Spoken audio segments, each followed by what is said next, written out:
कैसे करता है। मैंने आपको पहले बताया था कि मैं एकदम बेसिक से इस चीज को उठाने वाला हूं ताकि आपको एक एक माइनर डिटेल्स के बारे में पता रहे। ताकि देखो, कोई हो सकता है बहुत सारी चीजें सीख के बैठे हो, बट बहुत सारे ऐसे लोग भी है ना जो कि कुछ भी नहीं आता है उनको, और वो भी ज्वाइन किए हुए हैं। तो ये दोनों के लिए हेल्प होगा। ठीक है, क्या होगा आपके लिए भी वीडियोस आने वाले टाइम में आएंगे। एंड ये वाला चीज अगर आपको थोड़ा सा भी डाउट रहता है कि ये मार्केट का क्या स्ट्रक्चर है, काम कैसे करता है, ये बाय सेल होता है, ऊपर नीचे मार्केट क्यों करता है, ये तभी पता चलेगा जब एक एक चीज डिटेल्ड वाइज आपको पता होगा। तो इस वीडियो में हम लोग डिस्कस करने वाले हैं कि ये जो मार्केट है, स्टॉक मार्केट, शेयर मार्केट, जो भी आप इसको बोलते हैं, उसका स्ट्रक्चर क्या है, ये आखिर किस टाइप से काम करता है, इसके पीछे का साइंस क्या है, किस टाइप के पार्टिसिपेंट्स इसमें इंक्लूडेड है, और पूरा स्ट्रक्चर जो है एक एक चीज इसमें मैं आपको बताने वाला हूं। देखो, सबसे पहले अब हम लोग चलते हैं अपने चार्ट पे। ठीक है, यहाँ पे अगर मैं आपको दिखाऊं तो देखो, आपको मैं एग्जांपल देने वाला हूं रियल लाइफ का, ताकि आपको ये चीज बहुत ही अच्छे ढंग से समझ में आए। देखो, आप सभी सब्जी बाजार जाते हो सब्जी खरीदने के लिए, टमाटर खरीदते हो, प्याज खरीदते हो, जो भी अलग अलग टाइप का सब्जी है हम लोग सब्जी बाजार में जाके खरीदते हैं। एक चीज आपने नोटिस किया है कि इसका स्ट्रक्चर क्या है, क्योंकि देखो, बाजार चाहे सब्जी बाजार हो, मछली बाजार हो, चाहे हो आपका स्टॉक मार्केट का बाजार, बाजार बाजार होता है, इसको भी हम लोग बाजार ही कहते हैं। ठीक है, मार्केट। तो हर मार्केट का एक टाइप का स्ट्रक्चर होता है। अगर आप मार्केट का स्ट्रक्चर समझना चाहते हो तो डायरेक्टली स्टॉक मार्केट का स्ट्रक्चर अगर समझाऊंगा तो बेबी आपको थोड़ा सा कंफ्यूजन, डाउट, या फिर कुछ ऐसे वर्ड्स जो कि आप पहले कभी नहीं सुने हो, ये चीजें कंफ्यूज कर सकती है। लेकिन अगर हम लोग रियल लाइफ वाला बाजार को देखें, जो कि सब्जी वाला बाजार होता है, वो कैसे काम करता है। एक फार्मर होता है, आप भी जानते हो, और एक कंज्यूमर होता है। ये दो चीजें मेन जो असलियत में काम हो रहा है। बट इसके पीछे आप देखो, एक फार्मर जो है वो अपने खेत में मान लो 100 क्विंटल टमाटर उन्होंने उगाया। अब अगर बाजार ना हो तो वो ये टमाटर कैसे बेचेगा, बताओ। मान लो आप एक कंज्यूमर हो, आपको भी टमाटर चाहिए, ठीक है, और वो एक फार्मर है, उनको टमाटर बेचना है, दोनों को अपना काम निकालना है। बट मान लो आपको 500 ग्राम टमाटर चाहिए, आप सीधे जाते हो उस किसान के खेत में, जो आपके घर से 21 किलोमीटर मान लो दूर में है। एक खेत आपने पता भी लगा लिया। हो सकता है बहुत सारे ऐसे जगह पे भी लोग हैं जहां से टमाटर का खेती मान लो 100 किलोमीटर 200 किलोमीटर में भी हो रहा है। बट फिर भी अज्यूम करते हैं, चलो 21 किलोमीटर में टमाटर का खेत वाला किसान आपको मिल गया, जो कि वो उपजा रहा है टमाटर। अब उनके पास जाके आप 500 ग्राम टमाटर कैसे लोगे? आपका भी काम गया, मेहनत गया, सब बेकार, टाइम जो गया लेने में टमाटर। उनको भी 500 ग्राम्स करके बेचना बहुत मुश्किल है। वो बोलेंगे मैं नहीं बेच सकता हूँ 500 ग्राम, उसका टमाटर सड़ जाएगा, जल जाएगा, लेकिन वो आपको बेच नहीं पाएंगे क्योंकि बायर उसके तक नहीं पहुंच पाएगा और किसान आपके तक नहीं पहुंच पाएगा। तो ये चीज स्ट्रक्चर को डिस्टर्ब कर देता है। मान लो आप फिर भी करके पहुंच गए कि चलो 500 ग्राम वो दे भी दिया, बट सिर्फ टमाटर ही थोड़ी लेना है आपको, इसके साथ आपको धनिया भी लेना है, इसके साथ आपको अदरक भी लेना है, इसके साथ आपको हरी मिर्च भी लेना है। मान लो टमाटर आपको 21 किलोमीटर पे मिल रहा है, हरी मिर्च मिलेगा 34 किलोमीटर पे, अदरक मिलेगा 60 किलोमीटर पे। तो ऐसे में ना किसान आपको माल बेच पाएगा, ना आप किसान से माल खरीद पाओगे, आप सब्जी खाना बंद करना पड़ेगा। तो क्या उपाय है इस चीज को स्ट्रक्चराइज करने के लिए कि जो फार्मर है, अभी आपको ये थोड़ा सा लगेगा क्या पढ़ा रहा हूं मैं, बट देखो बताऊंगा एक एक चीज। जब मैं एडवांस टॉपिक्स में बताना शुरू करूंगा, अगर उस समय आपका बेस स्ट्रांग रहेगा तो ये चीजें आपके अंदर तक घुसेगी। जैसे गेम ऑफ ट्रेडिंग में मैंने बिगनर वाला आपको जो एग्जांपल दिया था, वो एग्जांपल आपके माइंड में बैठ गया। इसी टाइप से इसमें भी ये चीज बहुत इंपॉर्टेंट है। ठीक है, तो अब किसान अपना टमाटर बेचे कैसे? किसान को चाहिए एक प्लेटफॉर्म, जिसको हम लोग बोलते हैं मार्केट, जहां पे उसको बायर ढूंढना ना पड़े, एक एक बायर के पीछे परेशान ना होना पड़े, किसी को 250, किसी को 100, किसी को 500 ग्राम देने के पीछे दिमाग खराब ना हो। तो वो क्या करेगा? मार्केट में जाएगा, मंडी। वो प्लेटफॉर्म कौन प्रोवाइड करा रहा है? मंडी। अब मंडी में अगर वो जाता है और मंडी में 50 क्विंटल टमाटर अपना एक बड़े दुकानदार को, या फिर जो भी बोल लो होलसेलर वगैरह, किसी को भी थमा दिया कि लो आप अपना पैसा लिया, वो मार्केट से निकल गया। ठीक है, अब ये जो 500 किलो टमाटर लिया, ये डिस्ट्रीब्यूट करता है छोटे दुकानदार को। 25-50 किलो टमाटर दिया और ये लोग डेली में बेच रहे हैं, टमाटर भी बेच रहे हैं, पपीता भी बेच रहे हैं, मान लो बैंगन भी बेच रहे हैं, सारा कुछ इनके पास जो है स्टॉक है। और जो भी बायर है, अब वो बायर किसके पास आएगा? इसके पास आएगा, इस दुकानदार के पास। और यहां से उसको मान लो टमाटर 250 ग्राम चाहिए होगा तो वो 250 ग्राम लेके जाएगा। अगर उसको मिर्ची भी चाहिए होगा तो वो मिर्ची भी लेके जाएगा। तो अगर मैं आपको बताऊं कि मंडी आपको एक प्लेटफॉर्म तैयार करके दे रहा है जहां पे आप और किसान दोनों का काम आसान हो जा रहा है। आप जा रहे हो मंडी, सामान लेके जा रहे हो, जो फार्मर है जिसने टमाटर उगाया वो भी अपना माल जो है ये मंडी में बेच रहा है। तो ये दोनों का काम निकल जा रहा है, बायर का काम निकल जा रहा है, सेलर का काम निकल जा रहा है। सेम इसी चीज से स्टॉक मार्केट भी वर्क करता है। कैसे? जो आप देख रहे हो बायर सेलर, कोई भी स्टॉक, मान लो रिलायंस बाय किया, रिलायंस सेल किया, बायर सेलर है आप लोग, वो किसके पास जा रहे हैं? एक्सचेंजेस के पास, NSE, BSE, ठीक है, और एक्सचेंजेस के पास कंपनी भी जा रही है। कंपनी ने अपना स्टॉक यहाँ पे लिस्ट करा दिया है। जो बड़ा ओनर, फाउंडर, फार्मर जो भी था, जिन्होंने 1 क्विंटल टमाटर उपजाया, उन्होंने 50 क्विंटल टमाटर जो है, मान लो उन्होंने 1 क्विंटल टमाटर एक्सचेंज में लिस्ट करा दिया। ठीक है, अपना वहां पे एक्सचेंज में लिस्ट करा दिया और वहां से ट्रेडर हो, इन्वेस्टर हो, सभी कोई बाय सेल कर रहे हैं। तो इनका भी काम आसान हो गया, इनका भी काम आसान हो गया। अब मैं आपको शेयर मार्केट के पॉइंट ऑफ व्यू से ये चीज समझाता हूं, तब आपको समझ में आएगा कि कितना इंपॉर्टेंट है स्टॉक मार्केट हमारे देश के लिए भी। और ये चीजें अगर आपको पता होगी तभी मैं बताया कि अच्छे ढंग से आप समझ पाओगे और काम भी कर पाओगे स्विंग ट्रेडिंग में। मान लो आपके एरिया में एक राजेश नाम का पर्सन है जिसका एक फोन का रिपेयरिंग शॉप है, ठीक है। वो मोबाइल बना रहा है, डिस्प्ले चेंज करता है, माइक चेंज करता है, ये सब काम करता है। अभी उसको पता चला कि जो फोन का जो स्क्रीन होता है वो जब टूट जाता है तो 1000, 1500, 2000, 4000, 5000 तक का प्राइस आता है। बट मार्केट में एक ऐसा मशीन आया है चाइना में जो कि 5 लाख रुपीस का है, और अगर ये मशीन एक्सक्लूसिव मशीन वो ले आता है अपने बिजनेस में लगा देता है तो फिर गेम बदल जाएगा। इससे इसका जो स्क्रीन रिप्लेसमेंट है वो 200 से 250 रुपीस में आ जाएगा, जो कि 1000 रुपीस पड़ता था। तो अभी राजेश जो है अपना जो दुकान किया था, उस दुकान को करने में उसको पूरा 10 लाख का कॉस्टिंग पड़ा था। और उसके बाद वो उससे कमा रहा है, कितना कमा रहा है? महीने का 25,000 रुपया वो मार्केट से कमा लेता है 10 लाख का इन्वेस्टमेंट पे, ठीक है, पूरा एक्सपेंसेस करके। तो अब लेकिन 5 लाख उसके पास तो है नहीं उस मशीन को खरीदने के लिए। अब उसके पास क्या ऑप्शन है? वो बैंक से जाके 5 लाख लोन ले ले और ये मशीन खरीद ले। और ये मशीन खरीदते ही उसका इनकम उसको पता है कि 50,000 हो जाएगा, डबल हो जाएगा 5 लाख में, ठीक है। लेकिन अभी क्या दिक्कत है कि ये मशीन अगर वो बैंक से लोन लेके खरीदता है तो बैंक वाला उसको इंटरेस्ट चार्ज करेगा 8 से 10% का। अब मान लो क्या होता है कि मशीन खराब हो जाता है, या फिर उस एरिया में सब कोई वो मशीन ले लेता है, तो सब कोई क्या करेगा? अब 1000 रुपए में वो स्क्रीन चेंज होता था तो वो सब 400 में करना शुरू कर देंगे। तो कोई एक्सक्लूसिव बेनिफिट नहीं है, बट अपॉर्चुनिटी तो है कि अगर मशीन वो पहले लेके आया और इतना बड़ा इन्वेस्टमेंट दूसरा कोई करेगा नहीं तो ये गेम में बाजी मारेगा। लेकिन डर भी है साथ साथ कि बैंक से लोन लिया तो साला गिरवी में चले जाएगा उसका दुकान भी। तो दूसरा ऑप्शन वो ढूंढेगा, भाई लोन नहीं लूंगा मैं, लोन से प्रॉब्लम है। एक काम करेंगे, 5-10 हजार कम ही कमाएंगे, बट एक काम करते मैं दोस्त से पैसा उधार ले लेता हूँ। उसको बोलूंगा मेरे बिजनेस में 5 लाख इन्वेस्ट कर दो, मैं तुमको अपना जो दुकान है उसका 30 to 40% जितना में उसका डील होता है, ठीक है, अपने दुकान में हिस्सेदारी दे दूंगा। जितना भी प्रॉफिट होगा उस प्रॉफिट का 30% मैं तुमको दे दूंगा, क्योंकि वो क्या देख रहा है कि मेरा इनकम 25 से 50 हो जाएगा, आपको एटलीस्ट 10,000 महीना बैठे बैठे बन जाएगा। तो अब वो क्या करता है, उसका एक दोस्त है सुरेश, उसको बोलता है सुरेश भाई एक काम करो, आप इस धंधे में 5 लाख रुपए इन्वेस्ट करो, मैं मशीन खरीद रहा हूँ, इस मशीन से मेरा अनुमान है कि इनकम 50,000 से 1 लाख चल जाता है, तो मैं मान के चलता हूँ चलो 70,000 ही हो जाएगा,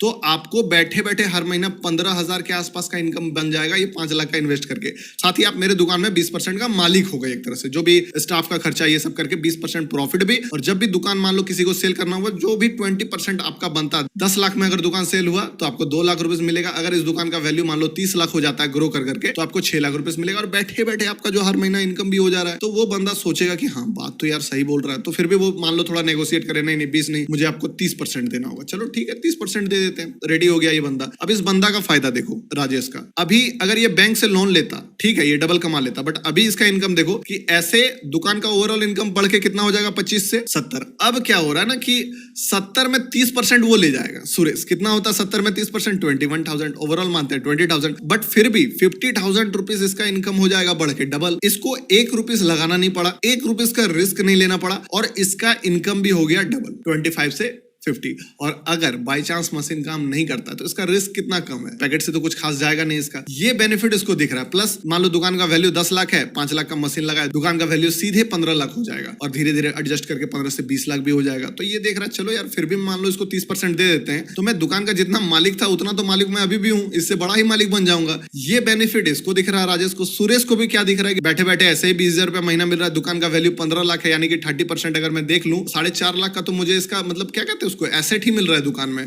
और आने वाला टाइम में अगर दुकान ग्रो करता है, क्योंकि ये मशीन एक्सक्लूसिव इसके पास है, तो हो सकता है ये दुकान का वैल्यू एक दिन 1 CR भी हो जाए, और उस समय जब 1 करोड़ हो जाएगा, मेरा 5 लाख का इन्वेस्टमेंट 30 लाख बन जाएगा। तो ये चीज मैं बाद में बताऊंगा आपको कि ये कैसे अपने प्रॉफिट को जो 20,000 30,000 का री इन्वेस्ट करेंगे, डिविडेंड, ये सारा चीज आपको समझ में आएगा, तो बहुत अच्छा से आप इस चीज को कॉन्सेप्ट क्लियर रहेगा। तो दोनों के लिए विन विन सिचुएशन है। इस सिचुएशन में ये लगेगा कि छोड़ो यार बैंक से ले लेते हैं इसी बंदे से। कितना बढ़िया लगा ना सुनने में। अब एक स्टेप और इसके आगे बढ़ते हैं, ठीक है। ये है एक बिजनेसमैन का कहानी। इसका एक कंपनी है ABC लिमिटेड प्राइवेट लिमिटेड। अब ये क्या करता है, इसको भी सेम अपॉर्चुनिटी दिखता है मार्केट में कि अगर मैं 10 करोड़ रुपीस मार्केट में लगा दूं, इसका कंपनी का वैल्यू भी 50 करोड़ है, ठीक है, और ये और 10 करोड़ अगर इन्वेस्ट करके एक ऐसा मतलब कि प्रोडक्ट लॉन्च करते हैं जिसका मान लो मशीनरी है और भी अदर कॉस्टिंग है, मार्केटिंग है, वो सब चीज में इनको दिखता है कि मार्केट बदल रहा है। ये 10 करोड़ इन्वेस्ट करके अगर हम एक नया प्रोडक्ट लॉन्च करते हैं, तो ये 10 करोड़ के कारण मेरा इनकम सीधे डबल हो सकता है, और फ्यूचर पॉसिबिलिटी बहुत बड़ा ओपन हो सकता है।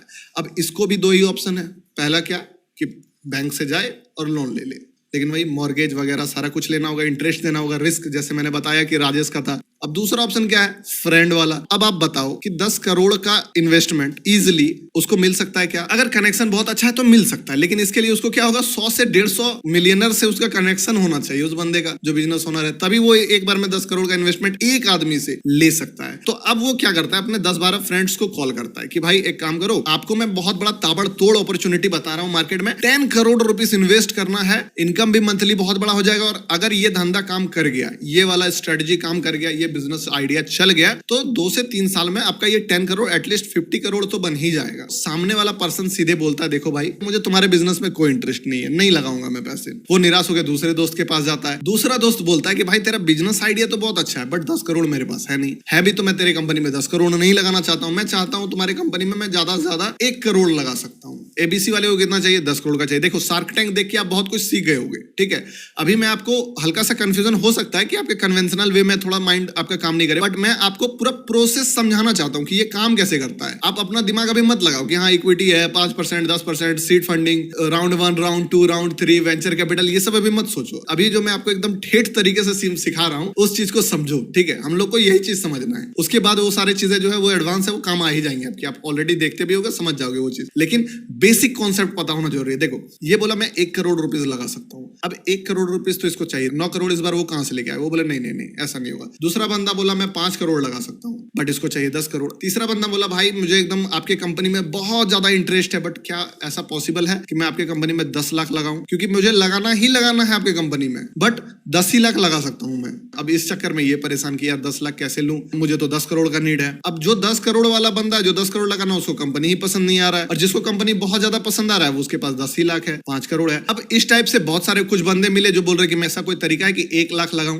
कोई बोल रहा है मैं 50,000 लगाना चाहता हूं आपके कंपनी में। इस चक्कर में ये कंपनी को प्रॉब्लम आता है कि ये ना मार्केट से पैसा उठा पाते, क्योंकि जितना इनको चाहिए उतना कोई एक पर्सन दे नहीं रहा है, और दूसरा कि जितना जो लेना चाहते हैं उनको ये दे नहीं सकते हैं परसेंटेज। इस सिचुएशन में एक आइडिया इसके माइंड में आता है एबीसी कंपनी वाले के कि एक काम करते हैं, अपना मैं कितना स्टेक बेचना चाहता हूं, तो वो है 20%, ठीक है। 20% हिस्सेदारी बेचना चाहता हूं, 50 करोड़ का कंपनी है, ये 20-10 करोड़ आ जाएगा तो 60 करोड़ का कंपनी हो जाएगा। तो एक काम करते हैं, ये 20% हिस्सेदारी के लिए मैं अब डायरेक्टली कोई पर्सन से ना मिलके 10 CR के फंड के लिए वो क्या काम करता है कि वो 1-1 हजार रुपीस का 1 लाख वो छोटे छोटे पार्टिकल्स बनाता है, शेयर बनाता है कि जो भी लेना चाहे एक शेयर 1,000 का है। अब इसको वो क्या करता है, जो भी जितना शेयर लेना चाहे वो उतना शेयर उससे 1,000 का एक क्वांटिटी है वो ले सकता है। अब देखो वही दिक्कत हो गया कि अब इसके पास टुकड़ा तो ये कर लिया, बट बेचने पर्सनली किसको जाए? ये चाहे तो 4 आदमी को बेच सकता है। इसके पास अगर 1 क्विंटल टमाटर है और 4 कस्टमर मान लो 25-25 किलो खरीदने आया, तब तो ये बेच सकता है। अब 1-1 किलो का वो क्वांटिटी बना दे, इक्विटी बना दे, फिर भी उसका सारा समय लग जाएगा बेचने और मैनेज करने में। अब ये जाता है किसके पास? एक्सचेंज के पास। तो बेचने खरीदने में माथा खराब हो जाए, मैनेज करने में माथा खराब हो जाए। दूसरी बात, अगर मान लो कोई बंदा इन्वेस्टमेंट किया है इसके कंपनी में, मान लो 10 लाख किया, अगर उसको वो 10 लाख का नीड पड़ गया तो वो 10 लाख कहां से निकालेगा? सब तो इन्वेस्टमेंट किया कि कभी ग्रो होगा तो एग्जिट करेंगे। अब एग्जिट करने के लिए उसके पास कोई रास्ता तो बचता नहीं है, वो बोलेगा कि तुम ही खरीद लो मेरा। अब मान लो इसके पास ऑलरेडी पैसा नहीं है, धंधा डाउन चल रहा, तो ये खरीदेगा कहां से कंपनी ओनर उसका? तो फिर वो बैठ के एक नया बायर खोजेगा मार्केट में कि मेरे पास एबीसी कंपनी में हिस्सेदारी है 10% का, क्या तुम खरीदोगे? अब सामने वाला इंटरेस्ट, फिर वो मार्केट में घूम घूम के किसको बेच पाएगा? ये चीज पूरा लीगल प्रोसेस, झमेला, माथा खराब होगा। इस चीज को मैनेज करना बहुत मुश्किल हो जाएगा। इस चक्कर में काम आ जाता है स्टॉक मार्केट। अब ये क्या करता है, 1 लाख शेयर बनाया जो कि शायद 10 करोड़ ही होता है, मुझे मैं थोड़ा कमजोर है, देख लेना आप लोग। अब वो सारा चीज लेके वो सेबी के पास जाता है, सेबी सारा चीजों को रिव्यू करती है, हाँ ठीक है इस कंपनी ने कोई फ्रॉड नहीं किया, ठीक है काम चल रहा है, बिजनेस ऑलरेडी इसका रन है, प्रॉफिट हो रहा है, लॉस हो रहा है, जो भी है उसके हिसाब से इस कंपनी ने मान लो 1 लाख शेयर सेबी को दिया कि अब लॉन्च होगा, तो इसका आएगा आईपीओ मार्केट में। जिसको जितना इंटरेस्टेड है खरीदने में वो उतना खरीद सकते हैं। अब क्या है कि अब जिस बंदे को 5 करोड़ का चाहिए तो वो 5 करोड़ का खरीद सकता है, जिसको 1 करोड़ का चाहिए था वो 1 करोड़ का भी खरीद सकता है, जिसको 5 लाख का चाहिए था वो 5 लाख का भी खरीद सकता है, 1 लाख वाला भी खरीद सकता है, और जितना मतलब जिसको चाहिए वो उतना खरीद सकता है। अब इसके बाद हम लोग एक स्टेप और आगे बढ़ेंगे जिसमें डिमांड सप्लाई है, प्राइसेस कैसे इंक्रीज डिक्रीज होगा। अभी फिलहाल ये समझो कि अब क्या हुआ, सारे प्रॉब्लम बायर का सॉल्व हो गया। बायर को जितना जिसको खरीदना था 5 करोड़, 1 करोड़, 1 लाख, 10 लाख, सारे लोगों ने खरीद लिया। इनको पूरा का पूरा 10 करोड़ रुपीस जो है बिजनेस करने के लिए मिल गया। ये बेनिफिट हो जाता है स्टॉक मार्केट का होने का, ठीक है। लेकिन अब इसका प्राइस भी ऊपर नीचे कैसे होता है वो भी जानना जरूरी है, वो भी बताएंगे, आपको टेंशन नहीं लेना है। अब यहाँ से एक चीज और बेनिफिट मिलता है मार्केट का कि अगर कोई बंदा, मान लो बिजनेस इसका अच्छा चल रहा है, इनका इनकम बढ़ रहा है, बहुत इनकम बढ़ रहा है, तो दूसरा बंदा भी बोलेगा कि हमको भी इस कंपनी में इन्वेस्ट करना है, मुझे भी एबीसी का शेयर दो, 1000 का शेयर। तो सामने वाला क्या बोलेगा, देखो सबको खरीदा है 1000 का शेयर, किस पर्सपेक्टिव से खरीदा है? ऐसे ही ये मांगा दोस्ती के लिए थोड़ी दे दिया कि लो भैया तुमको 1000 का नीड था, तुम ले लो 1000, बाद में जब तुम्हारा हो लौटा देना। नहीं, सबका अपना एक इंटेंशन है, लालच है। कंपनी अच्छा है, साल भर में मेरा 1000 2000 बन जाएगा, लेकिन वो तो साल भर में बनेगा। अब अगला बंदा भी यही देख रहा है जो नहीं ले पाया, बाद में जिसको कंपनी के बारे में पता चला कि 1000 का ये अगला साल 2000 बन सकता है या 2 साल में 2000 बन सकता है, तो वो जो एग्जिस्टिंग था, जिसके पास 10 लाख का शेयर था, उसको जाके बोल रहा है कि भाई जो तुम्हारे पास एबीसी का 10 लाख का शेयर है ना, वो मुझे दे दो 1000 का रेट में, जो तुम लिया ले लो हमसे 1000 रुपए। वो बोलेगा पागल है क्या भाई, मैंने अपना पूंजी क्यों लगाया है, मुझे पता है 2 साल बाद रेट बढ़ेगा, तुमको हम क्यों दें? 1000 रुपया तो मेरा ही खरीदारी है। तो वो क्या बोलेगा, एक काम करो भाई 1001 ले लो, ठीक है, तुम्हारा कुछ प्रॉफिट भी हो जाएगा 1000 2000 का। बोलेगा चल निकल, ऐसा नहीं चाहिए तुमको, नहीं लेना है, 1 रुपया कमाने के लिए आया हूं मैं, 1002 ले लो भाई। नहीं लेंगे 2 रुपए, 1005 ले लो, 1010 ले लो। अब ये जो प्राइजेस हैं वो किस चीज पे डिपेंड करेगा, इस कंपनी में कितना ज्यादा पोटेंशियल है इसको लेके। देखो, हो सकता है कंपनी लॉस मेकिंग हो सकता है कंपनी बहुत घटिया हो, बट लोग अगर उसके बारे में बहुत ज्यादा ही फैसिनेटेड है कि नहीं नहीं ये तो आग लगा देगा, ये कंपनी बहुत ज्यादा यूफोरिया में है मार्केट, ये कंपनी चल जाएगा। जैसे कि अडानी, लोग पूरा एग्रेसिव है कि अडानी अडानी मोदी अंबानी चल रहा है पूरा। शॉर्ट टर्म में कंपनी से कोई लेना देना नहीं है, हो सकता है 2 साल बाद रिपोर्ट आए कि कंपनी जो है इनकम उसका घट गया, उस समय क्रैश हो जाएगा मार्केट। बट शॉर्ट टर्म में लोग जो है वो क्या देखते हैं कि यार मैं नहीं खरीद पाया, तो सब कोई उसको ऑफर देना शुरू कर देंगे जो कि ऑलरेडी बायर हैं कि आप 1010 ले लो, 1020 ले लो। ये करते करते मान लो कोई बंदा 1100 ऑफर किया, 1100 ले लो आप और ये कंपनी का शेयर मुझे दे दो, तो वो क्या देखा कि चलो भाई ठीक है 10% का प्रॉफिट हो रहा है, लो भाई 1100 ले लो तुम। अब एक बात बताओ, ये जो 1100 में जो बंदा लिया है, इस चीज को डीपली डिस्कस करेंगे, बट इस चीज को भी डीपली डिस्कस करेंगे डिमांड सप्लाई का। बट एक बेसिक कॉन्सेप्ट आपको मिल जा रहा है ताकि समझ में आए, ये सारा आइडिया के साथ आप देखोगे ना तो आपको कंप्लीट पिक्चर दिखेगा। तो 1100 में जो बंदा खरीद रहा है मार्केट में एबीसी का शेयर, वो क्या देख रहा है कि भाई कमाना है मुझे भी, 1100 से 2000 का रेट में बेचेंगे। अब अगर कंपनी में अभी भी लोग बुलिश हैं, यूफोरिया में मार्केट चल रहा है, वो क्या बोलेंगे, भाई 1120 ले लो हमको दे दो। वो बोलेगा नहीं नहीं 1100 में मैंने खरीदा है, 1130 ले लो, 1140 ले लो, 1150 ले लो। ऐसे ही प्राइसेस जो है कंपनी के इंक्रीज होते हैं। और वैसे ही अगर कंपनी खराब है, ठीक है, कंपनी का कुछ खराब न्यूज है या फिर उसको लेकर लोगों को लग रहा है कि ये नहीं ये तो ऑलरेडी 1000 में बहुत महंगा है, ये तो कंपनी बेवकूफ बनाया, इतना रेट इसका नहीं होना था, तो यही चीज होगा कि